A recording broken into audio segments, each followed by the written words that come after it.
যেমনটা আসলে আপনি বলছিলেন, বাংলাদেশ আসলে ৩০০ রানের দিকে এগুচ্ছে।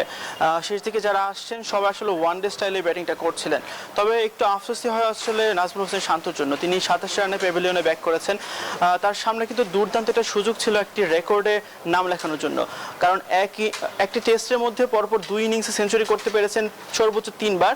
এরকম ব্যাটসম্যান আছেন মাত্র ৩ জন। এর মধ্যে একজন ডেভিড ওয়ার্নার, একজন সুনীল গাভাস্কার, এবং একজন রিকি পন্টিং। যেখানে তিনি নাম লেখাতে পারতেন তিনি হচ্ছেন নাজমুল শান্ত।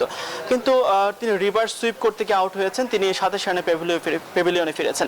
তিনি চাচ্ছিলেন আসলে রানটা বাড়াতে, যেটা আসলে দলের জন্য সবচেয়ে বেশি প্রয়োজন। সেঞ্চুরির জন্য না খেলে দলের জন্য খেলতে চেয়েছিলেন।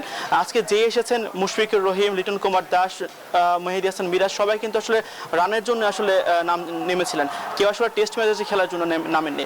তো বাংলাদেশ চাইছে যে রানটা আসলে ৩০০ রানের দিকে যাক লিডটা, তাহলে হয়তো বা পাকিস্তানের জন্য সেটা আসলে কঠিন হয়ে যাবে।